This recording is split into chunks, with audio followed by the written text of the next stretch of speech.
उसके पास वाद शेष रास्ते पर वो तुम्हें प्रकाश देगा। उस साधु ने एक दिया जलाया, उस युवक के हाथ में दिया दिया, उसे सीढ़ियां उतारने के लिए खुद उसके साथ, और जब वो सीढ़ियां पार कर चुका और आश्रम का द्वार भी पार कर चुका, तो साधु ने कहा कि अब मैं अलग हो जाऊं, क्योंकि इस जीवन के रास्ते पर बहुत दूर तक कोई किसी का साथ नहीं सकता है, और अच्छा है कि मैं इसके पहले विदा हो जाऊं कि तुम साथ के आदी हो जाओ। और इतना कह के उस घनी रात में, उस अंधेरी रात में उसने उसके हाथ के दिए को फूंक के बुझा दिया। वो युवक बोला, ये क्या पागलपन हुआ, अभी तो आश्रम के हम बाहर भी नहीं निकल पाए, सांस भी छोड़ दिया और दिया भी बुझा दिया। उस साधु ने कहा, दूसरों के जलाए हुए दिए का कोई मूल्य नहीं है, अपना ही दिया हो तो अंधेरे में काम देता है, किसी दूसरे के दिए काम नहीं देते हैं। खुद के भीतर से प्रकाश निकले तो रास्ता प्रकाशित होता है, और किसी तरह रास्ता प्रकाशित नहीं होता है। तो मैं निरंतर सोचता हूं, लोग सोचते होंगे कि मैं आपके हाथ में कोई दिया दे दूंगा जिससे आपका रास्ता प्रकाशित हो जाए, तो आप गलती में हैं। आपके हाथ में कोई दिया होगा तो मैं उसे बड़ी निर्ममता से फूंक के बुझा दे सकता हूं। मेरी मनसा और मेरा इरादा यही है कि आपके हाथ में अगर कोई दूसरे का दिया हुआ प्रकाश हो तो मैं उसे फूंक दूं, उसे बुझा दूं। आप अंधेरे में अकेले छूट जाएं, कोई आपका संगी साथी हो तो उसे भी छीन लो। और तभी जब आपके पास दूसरों का जलाया हुआ प्रकाश न रह जाए और दूसरों का साथ न रह जाए, तब आप जिस रास्ते पे चलते हैं उस रास्ते पर परमात्मा आपके साथ हो जाता है और आपकी आत्मा का दिया जलने की संभावना पैदा हो जाती है। सारी जमीन पर ऐसा हुआ है। सत्य की तो बहुत खोज है, परमात्मा की बहुत चर्चा है, लेकिन ये सारे कमजोर लोग कर रहे हैं जो सांस छोड़ने को राजी नहीं है और जो दिया बुझाने को राजी नहीं है। अंधेरे में जो अकेले चलने का साहस करता है बिना प्रकाश के, उसके भीतर साहस का प्रकाश पैदा होना शुरू हो जाता है, और जो सहारा खोजता है वो निरंतर कमजोर होता चला जाता है। भगवान को आप सहारा न समझें, और जो लोग भगवान को सहारा समझते होंगे वो गलती में है, उन्हें भगवान का सहारा नहीं उपलब्ध हो सकेगा। कमजोरों के लिए इस जगत में कुछ भी उपलब्ध नहीं होता, और जो शक्तिहीन है और जिनमें साहस की कमी है, धर्म उनका रास्ता नहीं है। दिखता उल्टा है। दिखता यह है कि जितने कमजोर हैं, जितने साहसहीन हैं, वो सभी धार्मिक होते हुए दिखाई पड़ते हैं। कमजोरों को, साहसहीनों को, जिनकी मृत्यु करीब आ रही है, उनको घबराहट में, भय में धर्म ही मार्ग मालूम होता है। इसलिए धर्म के आसपास कमजोर और साहसहीन लोग इकट्ठे हो जाते हैं, जबकि बात उल्टी है। धर्म तो उनके लिए है जिनके भीतर साहस हो, जिनके भीतर शक्ति हो, जिनके भीतर बड़ी दुर्दम हिम्मत हो, और जो कुछ अंधेरे में अकेले बिना प्रकाश से चलने का दुस्साहस कर सके। तो ये मैं प्राथमिक रूप से आपसे कहूं, दुनिया में यही वजह है कि जब से कमजोरों ने धर्म को चुना है तब से धर्म कमजोर हो गया। और अब तो सारी दुनिया में कमजोर ही धार्मिक है। जिनमें थोड़ी सी हिम्मत है वो धार्मिक नहीं है, जिनमें थोड़ा सा साहस है वो नास्तिक है, और जिनमें साहस की कमी है वो सब आस्तिक है। भगवान की तरफ सारे कमजोर लोग इकट्ठे हो गए, इसलिए दुनिया में धर्म नष्ट होता चला जाता है। इन कमजोरों को भगवान तो बचा ही नहीं सकता, ये कमजोर भगवान को कैसे बचाएंगे? कमजोरों की कोई रक्षा नहीं है, और कमजोर तो किसी की रक्षा कैसे करेंगे? सारी दुनिया में मनुष्य के इतिहास के इन दिनों में, इन क्षणों में जो धर्म का अचानक ह्रास और पतन हुआ है, उसका बुनियादी कारण यही है। तो मैं आपको कहूं, अगर आप में साहस हो तो ही धर्म के रास्ते पर चलने का मार्ग खुलता है, न हो तो दुनिया में बहुत रास्ते हैं, धर्म आपके लिए नहीं हो सकता। तो जो आदमी भय के कारण भयभीत होकर धर्म की तरफ आता हो वो गलत आ रहा है। लेकिन सारे धर्म पुरोहित तो आपको भय देते हैं, नरक का भय, स्वर्ग का प्रलोभन, पाप पुण्य का भय और प्रलोभन, और घबराहट पैदा करते हैं। वे घबराहट के द्वारा आप में धर्म का प्रेम पैदा करना चाहते हैं। और ये आपको पता है, भय से कभी प्रेम पैदा नहीं होता। और जो प्रेम भय से पैदा होता है वो एकदम झूठा होता है, उसका कोई मूल्य नहीं होता। आप भगवान से डरते हैं तो आप नास्तिक होंगे, आस्तिक नहीं हो सकते। कुछ लोग कहते हैं कि जो भगवान से डरे वो आस्तिक है, गॉड फीयरिंग। जो ईश्वर से डरता हो, ईश्वर भीरू हो, वो आस्तिक है। ये बिल्कुल झूठी बात है। ईश्वर से डरने वाला कभी आस्तिक नहीं हो सकता, क्योंकि डरने से कभी प्रेम पैदा नहीं होता। और जिसको हम भय करते हैं उसे बहुत प्राणों के प्राण में घृणा करते हैं। ये तो संभव ही नहीं है। भय के साथ भीतर घृणा छुपी होती है।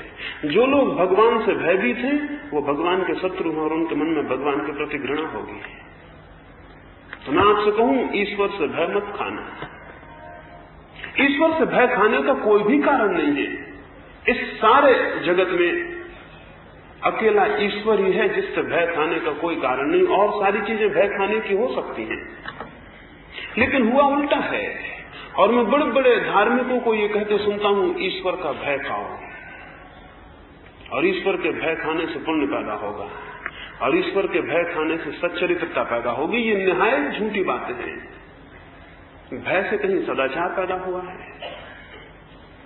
जैसे हमने रास्तों पर पुलिस वाले खड़े कर रखे हैं, वैसे ही हमने परलोक में भगवान को खड़ा कर रखा है। वो एक बड़ा पुलिस वाले की हैसियत से, एक बड़े कांस्टेबल की हैसियत से। भगवान को जिन्होंने कांस्टेबल बना दिया है, उन लोगों ने धर्म को बहुत नुकसान पहुंचाया है। भगवान के प्रति भय से कोई विकसित नहीं होता। भगवान के प्रति तो बड़ा अभय चाहिए। और अभय का अर्थ क्या होगा? अभय का अर्थ होगा कि जो लोग श्रद्धा करते हैं वे लोग भय के कारण श्रद्धा करते हैं। इसलिए श्रद्धा को मैं धर्म की आधारभूत शर्त नहीं मानता। आपने सुना होगा कि जिसको धार्मिक होना है उसे श्रद्धालु होना चाहिए। गांधी जी को एक बहुत बड़े व्यक्ति ने जाके पूछा कि मैं परमात्मा को जानना चाहता हूं तो क्या करूं? तो गांधी जी ने कहा, विश्वास करो। अगर वो मुझसे पूछता, मैं उससे ये नहीं कह सकता था कि विश्वास करो। गांधी जी की बात ठीक नहीं है। और उस आदमी ने गांधी जी को कहा कि विश्वास करूं? जिस बात को मैं जानता नहीं, विश्वास कैसे करूं? जिस बात से मैं परिचित नहीं हूं, उसे मानूं कैसे? गांधी जी ने कहा, बिना माने तो परमात्मा को जाना नहीं जा सकता। और मैं आपसे ये कहना चाहता हूं, जो मान लेते हैं वो कभी नहीं जान सकेंगे। मैं आपसे ये कहता हूं कि जो परमात्मा को मान लेते हैं वे कभी नहीं जान सकेंगे। यह आपका दुर्भाग्य होगा कि आप परमात्मा को मानते हो, क्योंकि मानने का अर्थ ये हुआ कि आपने जिज्ञासा और खोज के द्वार बंद कर दिए। मानने का अर्थ ये हुआ कि अब आपकी कोई तलाश नहीं है, आपकी कोई खोज नहीं है, अब आपकी कोई इंक्वायरी नहीं है, अब आप कुछ खोज नहीं रहे हैं, आप तो मान के बैठ गए, आप तो मर गए। श्रद्धा मृत्यु है और संदेह जीवन है, संदेह खोज है। तो मैं आपसे श्रद्धालु होने को नहीं, मैं आपसे संदेह करने को कहता हूं। लेकिन संदेह करने का ये मतलब समझ लेना कि मैं आपको ईश्वर को न मानने को कह रहा हूं, क्योंकि न मानना भी मानने का एक रूप है। आस्तिक भी श्रद्धालु होता है, नास्तिक भी श्रद्धालु होता है। आस्तिक की श्रद्धा है कि ईश्वर है, नास्तिक की श्रद्धा है कि ईश्वर नहीं है। ये दोनों अज्ञानी हैं। इन दोनों की श्रद्धाएं हैं, इन दोनों की खोज नहीं है। संदेह तीसरी अवस्था है, आस्तिक और नास्तिक दोनों की नहीं। संदेह तो स्वतंत्र चित्त की अवस्था है। वैसा व्यक्ति निर्भय होकर पूछता है क्या है, और न वो परंपरा को मानता है, न वो रूढ़ी को मानता है, न वो शास्त्र को मानता है। वो किसी दूसरे के दिए को अंगीकार नहीं करता। वो ये कहता है कि खोजूंगा अपना दिया, वही साथी हो सकेगा। दूसरों के दिए कितनी दूर तक, कितनी सीमा तक साथ दे सकते हैं। और इस जीवन के रास्ते पर सच है ये कि अपने सिवाय, स्वयं के सिवाय कोई साथी नहीं है। और कितनी ही बड़ी भीड़ खड़ी हो, कोई साथी नहीं है। महावीर को, बुद्ध को, कृष्ण को, क्राइस्ट को कितना ही ज्ञान मिला हो, एक रत्ती भर भी अपने ज्ञान को आपको देने में वो समर्थ नहीं है। इस जगत में ज्ञान दिया लिया नहीं जा सकता, और सब चीजें ली भी जा सकती हैं। और स्मरण रखें, जो नहीं लिया जा सकता, नहीं दिया जा सकता, उसके ही मूल्य है। जो लिया जा सकता है, दिया जा सकता, उसका कोई मूल्य नहीं है। मैं तो ऐसे ही मानता हूं कि वही चीज संसार का हिस्सा है जिसको हम ले दे सकते हैं, और वो चीज सत्य का हिस्सा हो जाती है जिसको लेना देना संभव नहीं है। कोई इस आशा में न रहे कि वो अपनी श्रद्धाओं से और सत्य की या परमात्मा की खोज कर लेगा। साधारणतः यही हमें सिखाया जाता है, और इसके दुष्परिणाम हुए हैं। इसके दुष्परिणाम हुए हैं कि दुनिया में इतने लोग धार्मिक हैं, लेकिन धर्म कहां है? इतने मंदिर हैं, इतने मस्जिद हैं, लेकिन मंदिर मस्जिद हैं कहां?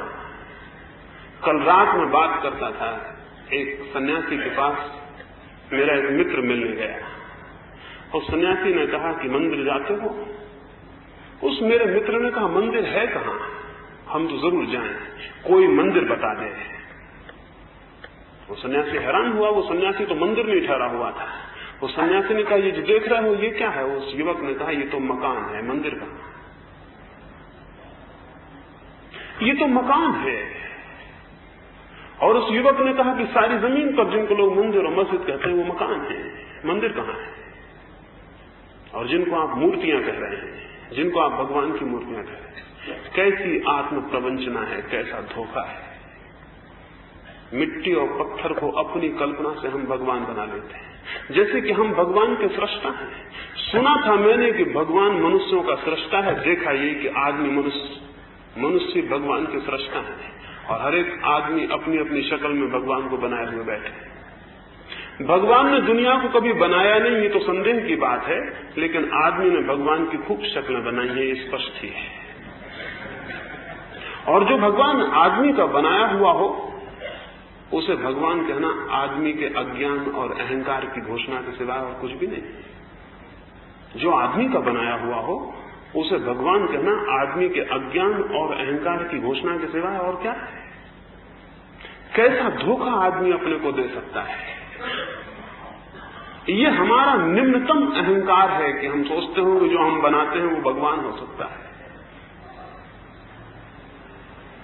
जो नहीं बनाया जा सकता और जिसे कभी कोई नहीं बना सकेगा, और जो सब बनाने के पहले है और सबके मिट जाने के बाद भी शेष रह जाता है, उसे हम भगवान कहते हैं।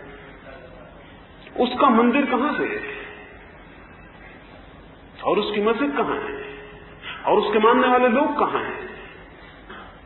असल में उसका कोई मानना नहीं होता, उसका तो जानना होता है। मानना नहीं होता उसका कोई, उसका जानना होता है। अंधा प्रकाश को मान लेगा तो उसके मानने में क्या मूल्य होगा, और वो प्रकाश की जो कल्पना करेगा वो भी कैसी होगी, उसका प्रकाश से क्या संबंध होगा। रामकृष्ण के पास एक दफा एक व्यक्ति आया और रामकृष्ण से उसने कहा, मुझे सत्य के संबंध में कुछ बताएं। और रामकृष्ण से उसने कहा कि मुझे परमात्मा के संबंध में कुछ कहें। और रामकृष्ण ने कहा, मुझे तुम्हारे पास आंखें तो दिखाई नहीं देती, तुम समझोगे कैसे? रामकृष्ण ने कहा, मुझे तुम्हारे पास आंखें तो दिखाई नहीं देती, तुम समझोगे कैसे? वो बोला, आंखें मेरे पास हैं। रामकृष्ण ने कहा, अगर इन्हीं आंखों से परमात्मा और सत्य जाना जाता होता तो परमात्मा और सत्य को जानने की जरूरत ही न रह जाती, सभी लोग उसे जानते हैं। और भी आंख है, और भी आंखें हैं। वो बोला, फिर भी कुछ तो समझाएं। तो रामकृष्ण ने एक कहानी कही। वो कहानी बड़ी मीठी है, बड़ी अद्भुत है, बड़ी प्राचीन कथा है। हजारों हजारों ऋषियों ने उस कहानी को कहा है, और आने वाले जमाने में भी हजारों हजारों ऋषि उस कहानी को कहेंगे। उसमें बड़ी पवित्रता समाविष्ट हो गई। बड़ी छोटी सी कहानी, बड़ी सरल सी ग्रामीण कहानी। और रामकृष्ण ने कहा, एक गांव में एक अंधा था, और उन अंधे को दूध से बहुत प्रेम था। उसके मित्र जब भी आते उसे भेंट में दूध ले आते थे। उसने एक दफा अपने मित्रों को पूछा, इस दूध को मैं इतना प्रेम करता हूं, इतना प्रेम करता हूं कि मैं जानना चाहता हूं ये दूध कैसा है, क्या है? मित्रों ने कहा, बड़ा मुश्किल है, कैसे बताएं? फिर भी उस अंधे ने कहा, कुछ तो समझाएं, किसी तरह समझाएं कि ये दूध क्या है, कैसा है। उसके एक मित्र ने कहा कि दूध बगुला होता है, बगुले के पंख जैसा सफेद है। अंधा बोला, मुझसे मजाक न करें, बगुले को मैं जानता नहीं, उसके पंख की सफेदी को भी नहीं जानता, मैं कैसे समझूंगा कि दूध कैसा है? कुछ और सरल रास्ता अख्तियार करें तो शायद मैं समझ जाऊं। उसके मित्र ने कहा कैसे समझाएं? एक मित्र ने कहा बगुला जो होता है वो घास काटने के हंसिए की तरह टेढ़ी उसकी गर्दन होती है। अंधा बोला आप पहेलियां उलझा रहे हैं, मैंने कभी देखा नहीं हंसिया, मुझे पता नहीं वो कैसा टेढ़ा होता है। तीसरे मित्र ने कहा इतनी दूर के क्यों जाते हो? उसने अपने हाथ को मोड़ के और उस अंधे को कहा इस हाथ पर हाथ फेरो, इससे पता चल जाएगा कि हंसिया कैसा होता है। उसने उसके तिरछे हाथ पर हाथ फेरा, घुमा हुआ मुड़ा हुआ हाथ अनुभव हुआ। वो अंधा नाचने लगा। वो बोला मैं समझ गया, दूध मुड़े हुए हाथ की तरह होता है। और रामकृष्ण ने कहा कि सत्य के संबंध में जो नहीं जानते हैं उनको बताई हुई सारी बातें ऐसी ही हो जाती। इसलिए आपसे सत्य के संबंध में न कभी कुछ कहा गया है और न कभी कुछ कहा जा सकेगा। आपसे ये नहीं कहा जा सकता कि सत्य क्या है, आपसे इतना ही कहा जा सकता है सत्य को कैसे जाना जा सकता है। सत्य तो नहीं बताया जा सकता, लेकिन सत्य की विधि विचार की जा सकती है। और उस विधि में श्रद्धा कोई हिस्सा नहीं है, खोज और अन्वेषण, जिज्ञासा और अभीप्सा। उसमें कोई चीज को मान लेने की कोई जरूरत नहीं है। और जब से दुनिया के धार्मिकों ने ये शुरुआत की कि भगवान को मान लो, स्वीकार कर लो, अंगीकार कर लो, तब से जो भी विवेकशील हैं वे सब भगवान के विरोध में खड़े हो गए। क्योंकि स्वीकार करना, अज्ञान में किसी चीज को मान लेना, कभी भी जिसका थोड़ा भी विचार जागृत हो और विवेक प्रबुद्ध हो उसके लिए संभव नहीं होगा। अपने हाथों से धार्मिकों ने धर्म को विवेक विरोधी बना के खड़ा कर दिया है। तो मैं आज की सुबह आपसे ये कहना चाहूंगा, धर्म का विवेक से कोई विरोध नहीं, धर्म ही परिपूर्ण रूप से विवेक को प्रतिष्ठा देता है। और विवेक धर्म का खंडन नहीं है, विवेक के माध्यम से ही धर्म की परिपूर्ण उपलब्धि होती है। पर अपने भीतर विवेक को जगाना होता है, श्रद्धा को नहीं। अपने भीतर विवेक को जगाना होता है, श्रद्धा को नहीं। विवेक और श्रद्धा मनुष्य के भीतर दो दिशाएं हैं। श्रद्धा का अर्थ है कि मैं मान लूं जो कहा जाए। दुनिया के जितने प्रचारवादी हैं वो सब यही चाहते हैं कि वो जो कहें आप मान लें। दुनिया के जितने प्रोपेगेंडिस्ट हैं, चाहे वे राजनीतिक हों चाहे वे धार्मिक हों, वे चाहते हैं कि जो वे कहें आप मान लें।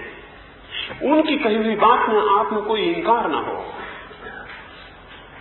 उनकी सबकी चेष्टाएं यह है कि आपका विवेक बिल्कुल सो जाए और आपके भीतर एक अंधी स्वीकृति पैदा हो जाए। इसका परिणाम यह हुआ है कि जो बहुत कमजोर थे और जिनके भीतर विवेक की कोई संभावना नहीं थी, या जिनका विवेक बहुत छत था, क्षीण हो गया था, या जो साहस नहीं कर सकते थे किसी कारण से अपने विवेक को जगाने का, वो सारे लोग धर्म के पक्ष में खड़े रह गए। और जिनमें थोड़ा भी साहस था वो सब धर्म के विरोध में चले गए। उन विरोधी लोगों ने विज्ञान को खड़ा किया और इन कमजोर लोगों ने धर्म को संभाले रखा। आज दोनों सामने खड़े हैं और धर्म रोज क्षीण होता जाता है और विज्ञान रोज विकसित होता चला जाता है। इसे कोई देखता नहीं कि ये क्या हो रहा है। हम समझ रहे हैं कि विज्ञान नुकसान पहुंचा रहा है। विज्ञान नुकसान नहीं पहुंचा रहा। धर्म के दरवाजे विवेकशील के लिए जब तक बंद रहेंगे तब तक विवेकशील विज्ञान के पक्ष में खड़ा रहेगा। धर्म के द्वार विवेकशील के लिए खुल जाने चाहिए और विवेकहीन के लिए बंद हो जाने चाहिए। श्रद्धा धर्म के लिए आधार नहीं रह जाना चाहिए। ज्ञान, विवेक, शोध धर्म का अंग हो जाना चाहिए। अगर ये हो सका तो धर्म से बड़ा विज्ञान इस जगत में दूसरा नहीं है।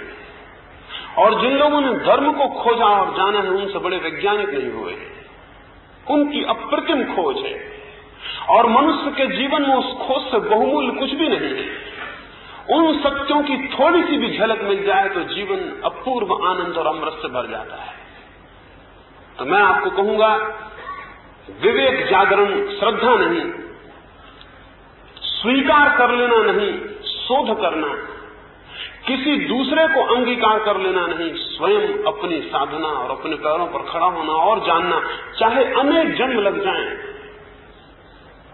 दूसरे के हाथ से लिया हुआ सत्य अगर एक क्षण में मिलता हो तो भी किसी कीमत का नहीं है, और अगर अनेक जन्मों की श्रम और साधना से अपना सत्य मिलता हो तो उसका मूल्य है। और जिनके भीतर थोड़ी भी मनुष्य की गरिमा है, जिनको थोड़ा भी गौरव है कि हम मनुष्य हैं, वे किसी के दिए हुए झूठे सत्यों को स्वीकार नहीं करेंगे।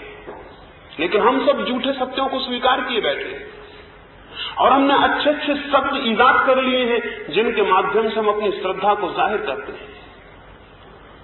ये बहुत बड़ी प्रवंचना है, ये बहुत बड़ा डिसेप्शन है, ये समाप्त होना जरूरी है। तो मैं आपसे कहूंगा, आपके भीतर बहुत बार श्रद्धा होती होगी कि मान लें, तो कमजोर मन है। कौन खुद खोजे? जितने आलसी हैं, जितने तामसी हैं, वो सब श्रद्धालु हो जाएंगे। क्योंकि कौन खुद खोजे? खुद की कौन चेष्टा करे?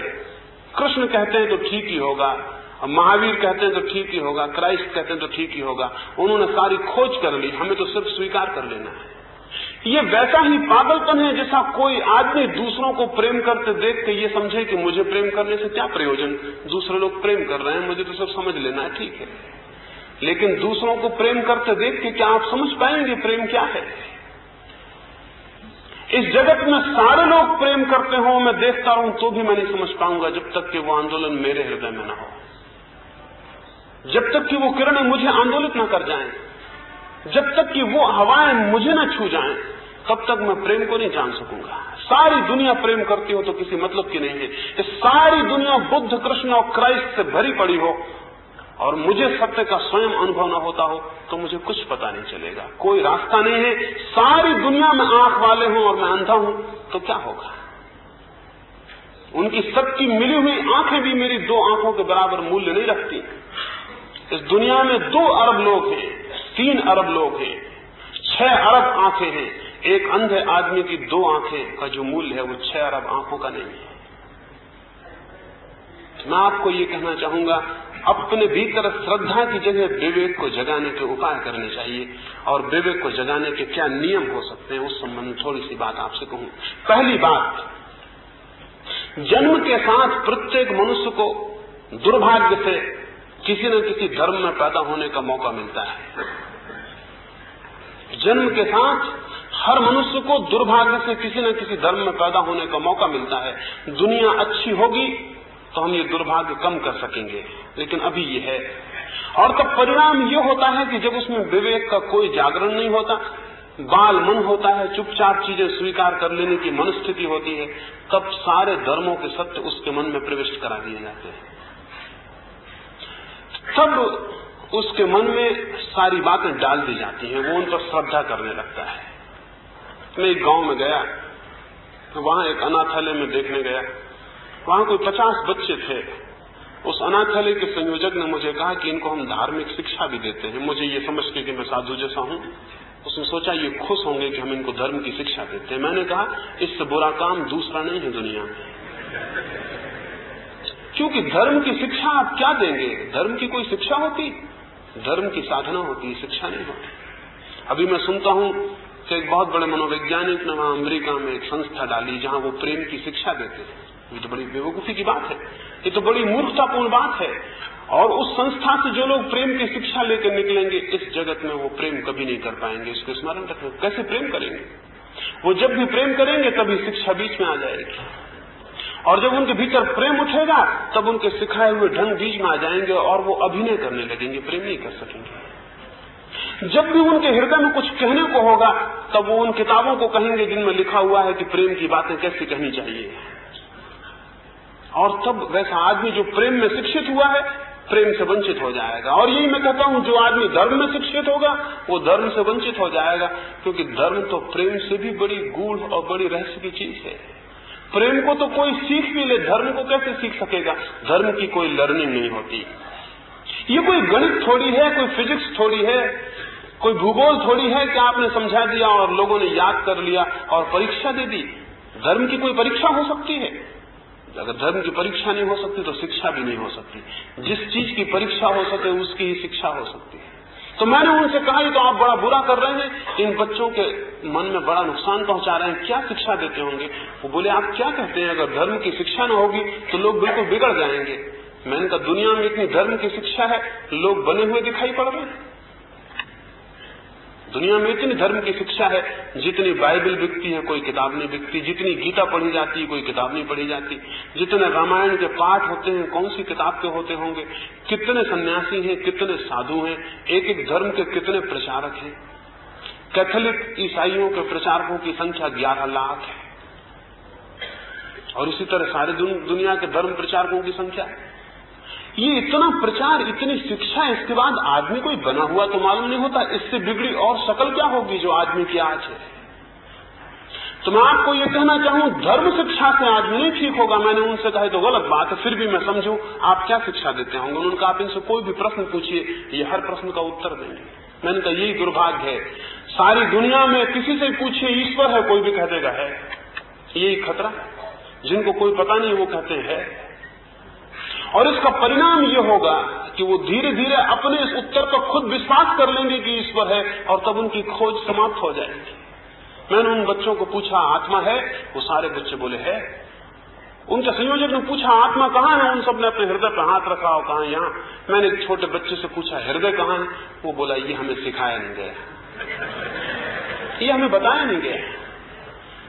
मैं उन संयोजक को कहता था कि ये बच्चे जब बड़े हो जाएंगे ये यही बातें दोहराते रहेंगे, और जब भी प्रश्न उठेगा आत्मा है तो यांत्रिक मैकेनिकल रूप से इनके हाथ भीतर चले जाएंगे, ये कहेंगे यहाँ।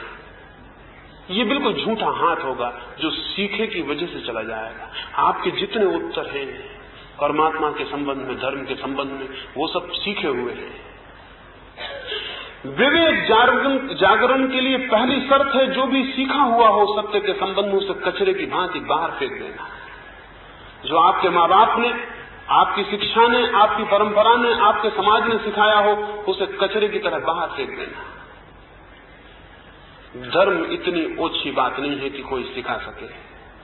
इसमें आपके माँ बाप का, आपकी परंपरा का अपमान नहीं कर रहा है, इसमें मैं धर्म की प्रतिष्ठा कर रहा हूं। स्मरण रखें, मैं ये नहीं कह रहा कि परंपरा बुरी बात है, मैं ये कह रहा हूं कि धर्म इतनी बड़ी बात है कि परंपरा नहीं सिखा सकती।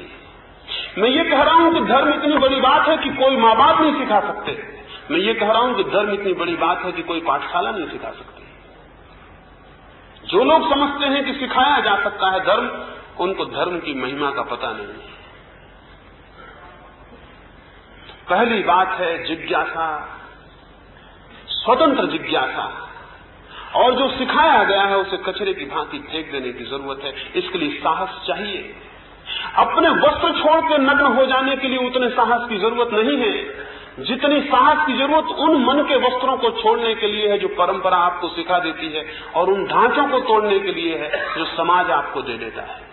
हम सबके मन बंधे हुए हैं एक ढांचे में, और उस ढांचे में जो बंधा है वो सत्य की उड़ान को नहीं ले सकेगा। इसके पहले कि कोई सत्य की तरफ अग्रसर हो, उसे सारे ढांचे तोड़ के मिटा देने होंगे। मनुष्य ने जितने भी विचार परमात्मा के संबंध में सिखाए हैं उन्हें छोड़ देना होगा। एक रात को कुछ शराबी एक नदी पर गए थे और उन्होंने सोचा कि पूर्णिमा की रात है, वो नाव में बैठ के यात्रा करें। वे नाव में बैठे, उन्होंने पतवार चलाई और उन्होंने समझा कि नाव चलनी शुरू हो गई। वे रात भर नाव चलाते रहे। उन्होंने सोचा कि बड़ी यात्रा हो गई। सुबह जब ठंडी हवाएं चलने लगी और उनका नशा थोड़ा उतरा, तो उनमें से एक ने कहा कि हम देखें तो कि कितनी दूर निकल आए, वापस लौटे। वे घाट पर उतरे, उन्होंने देखा कि अरे रात भर मेहनत व्यर्थ गई। वे नाव को छोड़ना भूल गए थे। वो नाव वहीं खूंटे से बंधी हुई थी। चलाई उन्होंने रात भर और समझा कि यात्रा हो रही है, लेकिन नाव को खूंटे से छोड़ना भूल गए थे। वे लोग जिन्होंने अपनी आत्मा की नाव को सत्य या परमात्मा की तरफ लगाया हो, अगर उन्होंने परंपरा और समाज के खूंटे से अपने को नहीं छोड़ा, एक दिन वो पाएंगे कि नाव वहीं खड़ी हुई है। एक दिन जब वो तट को उतर के देखेंगे तो पाएंगे जीवन व्यर्थ गया। हमने पतवार तो बहुत खींची, लेकिन नाव एक इंच आगे नहीं जा सकी। नाव को गतिमान करने के लिए चलाना ही काफी नहीं, छोड़ना भी जरूरी है। तो इसके पहले कि आप सत्य की तरफ चलें, आप अपने को छोड़ें। जो छोड़ना भूल जाएगा उसका चलना सार्थक नहीं होगा। आपने कहीं अपने को छोड़ा है क्या? मैं तो हैरान हूं, सत्य की तरफ जो लोग उत्सुक होते हैं वो उतनी जोर से बांधने लगते हैं छोड़ने की बजाय। अगर वो जैन हैं तो वो और ज्यादा जैन होने लगते हैं, अगर वो हिंदू हैं तो और ज्यादा हिंदू होने लगते हैं, अगर मुसलमान हैं तो और ज्यादा मुसलमान होने लगते हैं। वो उस खूंटे पर जंजीर को और गहरा करने लगते हैं। सत्य की तरफ जिसे जाना है उसे हिंदू होने का मौका कहां है? जिसे सत्य की तरफ जाना है वो जैन कैसे हो सकता है? जिसे परमात्मा में उत्सुकता है, उसकी उत्सुकता मुसलमान में और ईसाइयत में कैसे हो सकती है? और अगर ये उसकी उत्सुकताएं हैं तो ये तो खूंटे हैं और ये उसकी नाव को आगे नहीं जाने देंगे। विवेक जागरण के लिए पहली जरूरत है उन खूंटों से अपने को छोड़ने जिनसे समाज ने आपको बांध दिया। समाज की जरूरत है बांधने के लिए। समाज को मुश्किल पड़ेगी अगर आप बंधे हुए न हो। समाज का सारा ढांचा दिक्कत में पड़ जाएगा अगर वो आपको न बांधे। इसलिए समाज आपको बांधने की चेष्टा करती है। समाज की व्यवस्था, समाज की सुव्यवस्था इस पर निर्भर है कि आप बंधे हुए हो। हर आदमी खूंटे से बंधा हुआ हो, समाज व्यवस्थित होगा। समाज अपनी व्यवस्था के लिए आपका बलिदान चढ़ा देता है। समाज व्यक्तियों का बलिदान कर लेता है व्यवस्था के लिए। इसलिए जितना समाज व्यवस्थित होगा, व्यक्तियों का उतना ही बलिदान करना जरूरी हो जाएगा। सोवियत रूस या हिटलर जैसे लोगों ने व्यक्तियों को बिल्कुल समाप्त कर दिया, क्योंकि समाज की पूरी व्यवस्था उनको करनी है। उन्होंने व्यक्तियों को खूंटों से बांधा नहीं, व्यक्तियों को खूंटे बना दिया। अब उनके छूटने की गुंजाइश भी नहीं रखी। समाज की जरूरत है कि व्यक्ति बिल्कुल मर जाए, वो बिल्कुल मशीन की तरह व्यवहार करे। समाज जो कहे उस तरफ जाए, समाज जो व्यवस्था दे उसको माने। समाज को सत्य से कोई मतलब नहीं, समाज को तो सुव्यवस्था से मतलब है। इसलिए समाज की जरूरत है वो आपको बांधेगी, लेकिन एक सीमा पर आपकी अपनी जरूरत है सत्य, और आपको छोड़ना पड़ेगा। छोड़ने का मतलब ये नहीं है कि आप उच्छृंखल हो जाएंगे। छोड़ने का ये मतलब नहीं कि आप स्वच्छंद हो जाएंगे। छोड़ने का मतलब ये नहीं है कि आप समाज विरोधी हो जाएंगे। छोड़ने का मतलब केवल इतना है कि आपकी चित्त की भूमिका जंजीरों से बंधी नहीं रह जाएगी। आप किन्हीं धारणाओं में अपने को कैद नहीं करेंगे, किन्हीं कंसेप्ट्स में अपने को बांधेंगे नहीं, और किन्हीं संस्कारों को आप अज्ञान में स्वीकार नहीं करेंगे। आप खोज में संलग्न होंगे। आप आंतरिक जिज्ञासा के लोक में प्रवेश करने में लगे होंगे, और धीरे धीरे वहां जितनी गति आपकी होगी और जो अनुभव आपको होंगे, वे ही अनुभव आपके पथ के प्रदीप बनेंगे, वे ही अनुभव आपके लिए प्रकाश बनेंगे। तो पहली जरूरत है समाज ने जो ढांचे और संस्कार दिए हैं उनको कोई व्यक्ति छीन करे, उनको छोड़े मन से। लेकिन इतना ही काफी नहीं है। समाज के ढांचे छीन हो जाएं तो मन उड़ने को मुक्त हो जाता है, लेकिन इसका मतलब ये नहीं है कि उड़ान शुरू हो गई। उड़ने की संभावना पैदा हो जाती है। समाज के ढांचे, परंपरा, शास्त्र, संप्रदाय, इनके द्वारा प्रचारित संस्कार, इनको छोड़ के चेतना इतनी हल्की हो जाती है कि उड़ सकती है। फिर साथ दूसरी चेष्टा अंतर्दृष्टि के लिए करनी होती है। एक तो खूंटे से छोड़ देना और फिर अंतर्दृष्टि की पतवार चलानी होती, तब नाव में गति होती है। अंतर्दृष्टि की पतवार का क्या अर्थ है? अंतर्दृष्टि की पतवार का अर्थ है कि चीजों को जैसी वे दिखाई पड़ती हैं उनको वैसे ही मत मान लेना, उनके भीतर बहुत कुछ है।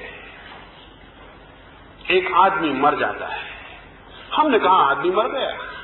जिस आदमी ने इस बात को यही समझ के चुप हो गया, उसके पास अंतर्दृष्टि नहीं है। गौतम बुद्ध एक महोत्सव में भाग लेने जाते थे।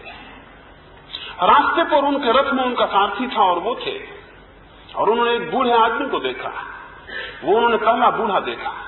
जब गौतम बुद्ध का जन्म हुआ तो ज्योतिषियों ने उनके पिता को कहा कि ये व्यक्ति बड़ा होकर या तो चक्रवर्ती सम्राट होगा और या सन्यासी हो जाएगा। उनके पिता ने पूछा कि मैं इसे सन्यासी होने से कैसे रोक सकता हूं? तो उस ज्योतिषी ने बड़ी अद्भुत बात कही थी, वो समझने जैसी। वो ज्योतिषी ने कहा अगर इसे सन्यासी होने से रोकना है तो इसे ऐसे मौके मत देना है जिसमें अंतर्दृष्टि पैदा हो जाए। पिता बहुत हैरान हुए कि हम ये क्या बात हुई। उनके पिता ने पूछा, ज्योतिषी ने कहा इसको ऐसे मौके मत देना जिसको अंतर्दृष्टि पैदा हो जाए। तो पिता ने कहा ये तो बड़ा मुश्किल हुआ, क्या करेंगे? उस ज्योतिषी ने कहा कि इसकी बगिया में फूल कुम्हलाने के पहले अलग कर देना। ये कभी कुम्हलाया हुआ फूल ना देख सके, क्योंकि ये कुम्हलाया हुआ फूल देखते ही पूछेगा क्या फूल कुम्हला जाते हैं, और ये पूछेगा क्या मनुष्य भी कुम्हला जाते हैं, और ये पूछेगा क्या मैं भी कुम्हला जाऊंगा, और इसमें अंतर्दृष्टि पैदा हो जाएगी। इसके आसपास बूढ़े लोगों को मत आने देना, अन्यथा ये पूछेगा, ये बूढ़े हो गए, क्या मैं भी बूढ़ा हो जाऊंगा? ये कभी मृत्यु को ना देखे, पीले पत्ते गिरते हुए ना देखे, अन्यथा ये पूछेगा, पीले पत्ते गिर जाते हैं, क्या मनुष्य भी एक दिन पीला होकर गिर जाएगा? क्या मैं गिर जाऊंगा? और तब इसमें अंतर्दृष्टि पैदा हो जाएगी। पिता ने बड़ी चेष्टा की और उन्होंने ऐसी व्यवस्था की कि बुद्ध के युवा होते होते तक उन्होंने पीला पत्ता नहीं देखा, कुमलाया हुआ फूल नहीं देखा, बूढ़ा आदमी नहीं देखा, मरने की कोई खबर नहीं सुनी। फिर लेकिन ये कब तक हो सकता था? इस दुनिया में किसी आदमी को कैसे रोका जा सकता है कि मृत्यु को न देखे? कैसे रोका जा सकता है कि पीले पत्ते न देखे? कैसे रोका जा सकता है कि कुमलाए हुए फूल न देखे? लेकिन मैं आपसे कहता हूं, आपने अभी मरता हुआ आदमी नहीं देखा होगा, और अभी आपने पीला पत्ता नहीं देखा, अभी आपने कुमलाया हुआ फूल नहीं देखा। बुद्ध को उसके बाप ने रोका बहुत मुश्किल से, तब भी एक दिन उन्होंने देख लिया। आपको कोई नहीं रोके हुए और आप नहीं देख पा रहे। अंतर्दृष्टि नहीं है, नहीं तो आप सन्यासी हो जाते हैं। सवाल यह है, क्योंकि उस जोशी ने कहा था कि अगर अंतर्दृष्टि पैदा हुई तो ये सन्यासी हो जाएगा। तो जितने लोग सन्यासी नहीं है, मानना चाहिए उन्हें अंतर्दृष्टि नहीं होगी। खैर एक दिन बुद्ध को दिखाई पड़ गया, वो यात्रा पर गए एक महोत्सव में भाग लेने, और एक बूढ़ा आदमी दिखाई पड़ा, और उन्होंने तत्क्षण अपने सारथी को पूछा, इस मनुष्य को क्या हो गया? तो सारथी ने कहा, ये वृद्ध हो गया। बुद्ध ने पूछा, क्या हर मनुष्य वृद्ध हो जाता है? तो सारथी ने कहा, हर मनुष्य वृद्ध हो जाता है। बुद्ध ने पूछा, क्या मैं भी? उस सारथी ने कहा, भगवान कैसे कहूं, लेकिन कोई भी अपवाद नहीं है, आप भी हो जाएंगे। बुद्ध ने कहा, रथ वापस लौट लो, वापस रथ को वापस ले लो। सारथी बोला, क्यों? बुद्ध ने कहा, मैं बूढ़ा हो गया। ये अंतर्दृष्टि है। बुद्ध ने कहा, मैं बूढ़ा हो गया। अद्भुत बात कही, बहुत अद्भुत बात कही। और वो लौट भी नहीं पाए कि उन्होंने एक मृतक को देखा, और बुद्ध ने पूछा, ये क्या हुआ? तो सारथी ने कहा, ये बुढ़ापे के बाद का दूसरा चरण है, ये आदमी मर गया। बुद्ध ने पूछा, क्या हर आदमी मर जाता है? सारथी ने कहा, हर आदमी। और बुद्ध ने पूछा, क्या मैं भी? और सारथी ने कहा, आप भी, कोई भी अपवाद नहीं है। बुद्ध ने कहा, अब लौटाओ या ना लौटाओ सब बराबर है। सारथी ने कहा, क्यों? बुद्ध ने कहा, मैं मर गया। ये अंतर्दृष्टि है। चीजों को उनके ओर छोर तक देख लेना, चीजें जैसी दिखाई पड़े उनको वैसा स्वीकार न कर लेना, उनके अंतिम चरण तक। जिसको अंतर्दृष्टि पैदा होगी वो इस भवन की जगह खंडहर भी देखेगा। जिसे अंतर्दृष्टि होगी वो यहाँ इतने जिंदा लोगों की जगह इतना मुर्दा लोग भी देखेगा, इन्हीं के बीच, इन्हीं के साथ। जिसे अंतर्दृष्टि होगी वो जन्म के साथ ही मृत्यु को भी देख लेगा, और सुख के साथ दुख को भी, और मिलन के साथ विछोह को भी। अंतर्दृष्टि आर पार देखने की विधि है, और जिस व्यक्ति को सत्य जानना हो उसे आर पार देखना सीखना होगा, क्योंकि परमात्मा कहीं और नहीं है। जिसे आर पार दिखना आ जाए उसे यही परमात्मा उपलब्ध हो जाता है। वो आर पार देखने के माध्यम से हुआ दर्शन है। एक बहुत बड़ा राजा हुआ, वो एक रात सोया हुआ था। अब वो बगदाद में हुआ, एक मुसलमान राजा था, वो अपने महल में रात सोया हुआ था, और उसने अपने ऊपर छप्पर पर किसी की चलने की आवाज सुनी। तो उसने सोचा, ये क्या पागलपन है, इतनी रात को महल के छप्पर पे कौन चलता है? उसने चिल्ला कर पूछा कि आधी रात है, ये कौन ऊपर छत पे चढ़ रहा है, ये कौन ऊपर छप्पर पे चल रहा है? एक आदमी ने ऊपर से कहा, मेरा ऊंट खो गया, उसे खोजता हूं। तो राजा हैरान हुआ, उसने कहा, पागल मालूम होते हो, ऊंट कहीं छप्परों पर खोते हैं? मकानों के छप्परों पर ऊंट खोते हैं? उस आदमी ने कहा कि अगर मकानों के छप्परों पर ऊंट नहीं खो सकते, और अगर मकानों के छप्परों पर ऊंट नहीं खोजे जा सकते, तो तुम जहां राज सिंहासन पर परमात्मा को खोज रहे हो, कभी सोचा कि मकान पे तो ऊंट खो भी जाएं और मिल भी जाएं, राज सिंहासन पर परमात्मा नहीं मिलेगा?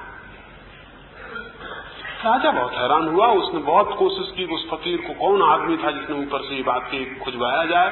उसने बहुत ढूंढवाया, लेकिन उसका कोई पता नहीं चला। दिन बीते, वो बात भूल गया। फिर एक दिन एक सन्यासी, एक फकीर दरबार में आया। वो इतना महिमा युक्त था, इतना प्रभावी था कि संतरी उससे रोक नहीं सके, उससे पूछ नहीं सके कि आप कैसे जाते हैं और किसकी आज्ञा से। वो भीतर प्रविष्ट हुआ और दरबार में पहुंच गया। सारे दरबारी घबरा के खड़े हो गए, खुद राजा भी खड़ा हो गया। लेकिन उसने अपना सोचा कि कौन है आप और कैसे आए, क्या प्रयोजन है। उस फकीर ने कहा, इस सराय में कुछ दिन ठहरना चाहता हूं। राजा ने कहा, सराय?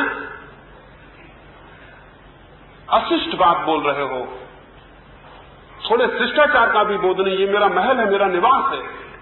वो फकीर जोर से हंसने लगा और बोला, इसके पहले भी मैं आया था लेकिन तुमको नहीं पाया था, तब दूसरा आदमी सिंहासन पर था। उसके पहले भी आया था, तब उसको भी नहीं पाया था, तीसरा आदमी सिंहासन पर था। यूं मैं कई दफा आया, हर दफा आदमी बदल जाते हैं, इसलिए क्षमा करें। मुझे ऐसा शक हुआ कि ये सराय है, यहाँ लोग आते हैं और जाते हैं, और इसलिए मैंने कहा कि इस सराय में मुझे ठहरने का कोई अवकाश मिल जाए तो बड़ी कृपा हो। राजा ने उठ कर उसके पैर पकड़ लिए और कहा कि निश्चित हो गया, जिस आदमी को मैं खोजता था वो तुम ही हो सकते हो। क्या उस रात मेरे छप्पर पर ऊंट तुम ही खोजते थे? क्योंकि तुम्हारे सिवा और कौन खोजेगा। वो फकीर बोला, मैं ही था, और आया था कि तुम्हें शायद अंतर्दृष्टि पैदा हो जाए, और आज फिर आया हूं कि शायद अंतर्दृष्टि पैदा हो जाए। उस राजा ने कहा, बात समझ में आ गई, और उसने पीछे लौट कर नहीं देखा, वो महल के बाहर हो गया। उससे जब भी लोग पूछते कि ऐसा तुमने इतनी जल्दी क्यों किया, उसने कहा, अंतर्दृष्टि जब पैदा होती तो जल्दी और देर का कोई सवाल नहीं। आर पार देखने की जरूरत है तो मकान सराय दिखाई पड़ेगा, और आप चलते फिरते मुर्दे मालूम होंगे, खुद अपने को मुर्दे मालूम होंगे। क्योंकि जो चीज मर जानी है वो आज ही मरी हुई होनी चाहिए। जो चीज मर जानी है वो हमेशा मर रही है धीरे धीरे। मैं जिस दिन पैदा हुआ उसी दिन से मर रहा हूं। एक दिन ये मरने की प्रक्रिया पूरी हो जाएगी, मैं समाप्त हो जाऊंगा। उसे लोग मृत्यु कहेंगे, लेकिन जो देखता है वो जान रहा है कि मैं प्रतिक्षण मर रहा हूं, नहीं तो मृत्यु घटित कैसे होगी। मरने का क्रमिक विकास ही, ग्रेजुअल ग्रोथ, वो जो रोज बढ़ती हो रही है मृत्यु की, वो एक दिन मरण हो जाएगा। हम यहां बैठे जितने लोग हैं मर रहे हैं, यहां घंटे भर हम मर गए, घंटा मर गया हमारे भीतर। जो जीवन में आर पार देखेगा उसे अनेक बातें दिखाई पड़नी शुरू होंगी। जिज्ञासा मुक्त हो और अंतर्दृष्टि की तलाश रहे, और किसी चीज को हम जैसी वो दिखाई पड़ती हो, उसके चेहरा जैसा मालूम पड़ता हो, वैसे स्वीकार न कर लें, उसके भीतर प्रवेश करें और देखें, तो ये सारा जगत संन्यास का उपदेश बन जाता है। ये सारा जगत परित्याग का उपदेश बन जाता है। ये सारा जगत धर्म का शिक्षालय हो जाता है। और जो आर पार देखने में समर्थ हो जाता है, जिसकी शिक्षा, जिसकी जीवन शिक्षा और अनुशासन आर पार देखने में समर्थ हो जाता है, वो व्यक्ति घटनाओं के पीछे उसको देखने लगता है जिस पे कोई घटना नहीं घटती।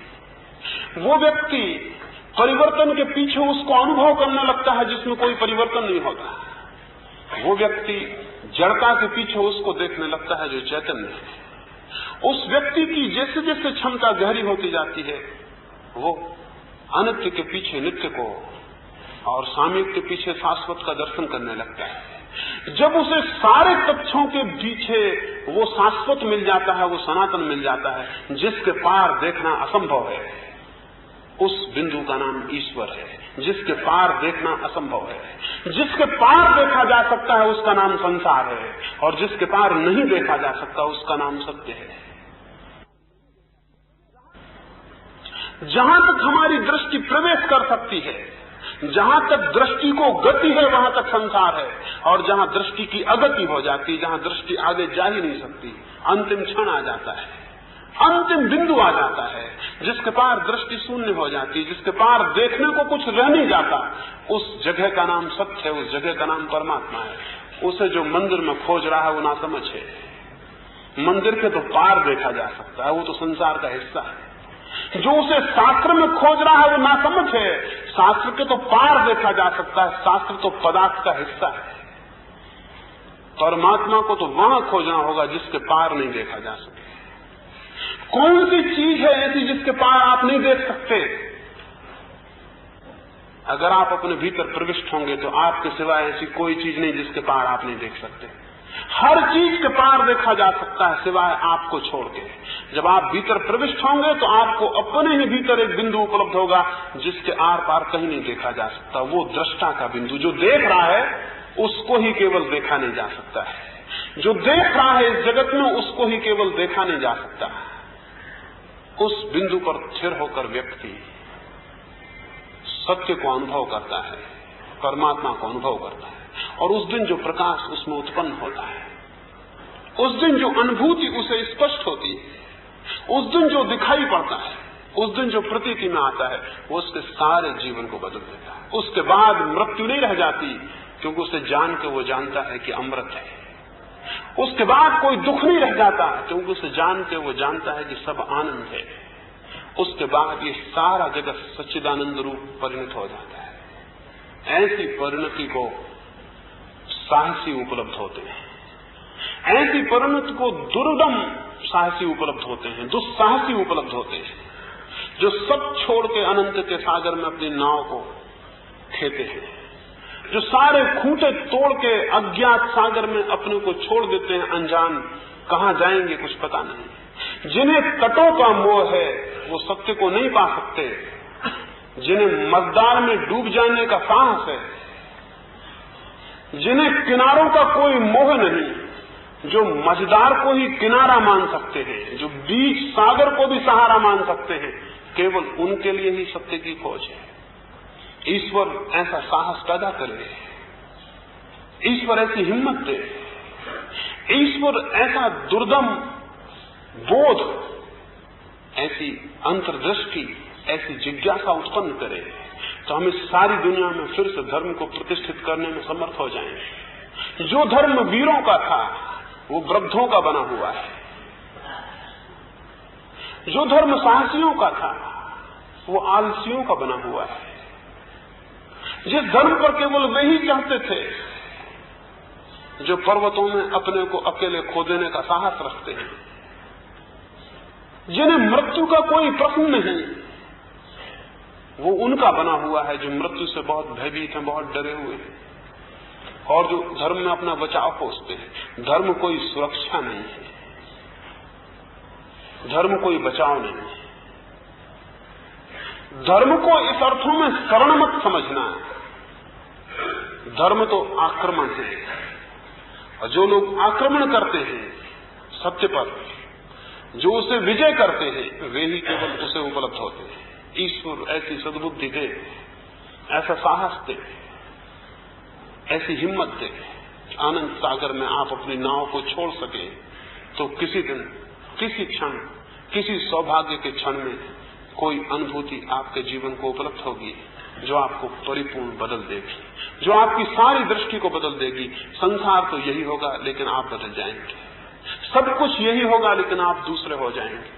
उस दूसरे हो जाने का नाम सन्यासी है। सन्यासी का अर्थ ये नहीं है कि किसी ने कपड़े बदले और वो भीख मांगने लगा तो सन्यासी हो गया, या किसी ने टीके लगाया और किसी ने कपड़े रंग लिए तो वो सन्यासी हो गया, और कोई घर में रहा तो वो गृहस्थी हो गया।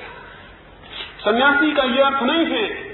सत्य के अनुसंधान में इतने साहस को लेकर जो कूद पड़ता है वही सन्यासी है, और जिसके घरगुले हैं और जिसके खूंटे हैं और जो अपने घर के बाहर नहीं निकलता वही ग्रही है, वही ग्रस्त है। कोई पत्नी और बच्चों से दुनिया में ग्रस्त नहीं होता, और न कोई पत्नी बच्चों के न होने से सन्यासी होता है, और न कोई कपड़ों के परिवर्तन से ग्रस्त होता है, न कोई सन्यासी होता है। अगर ये छोटी और ओछी बातों से दुनिया में सन्यास होता हो तो उसका मूल्य दो कौड़ी हो जाएगा, उसका कोई मूल्य नहीं रह जाएगा। सन्यास तो बड़ी आंतरिक परिवर्तन की, इनर ट्रांसफॉर्मेशन की बात है। अब वो परिवर्तन आंतरिक जीवन की दिशा को बदलने से शुरू होता है। उस दिशा के दो चरणों की मैंने आपसे बात की है। एक चरण है जिज्ञासा को स्वतंत्र और उन्मुक्त कर देना, आस्थाओं श्रद्धाओं के खूंटों से उसे अलग कर लेना, और दूसरी बात है तथ्यों के आर पार देखना। जो तथ्यों के आर पार देखता है वो सत्य को उपलब्ध होता है। इन थोड़ी सी बातों को आपने बड़े प्रेम और बड़ी शांति से सुना है, उसके लिए मैं बहुत अनुग्रहित हूँ। ईश्वर को आपकी अनुकंपा, आप पर अनुकंपा उपलब्ध हो, उसका प्रसाद आपको मिले, ये कामना करता हूं और पुनः धन्यवाद देता हूं। मेरे प्रणाम स्वीकार करें।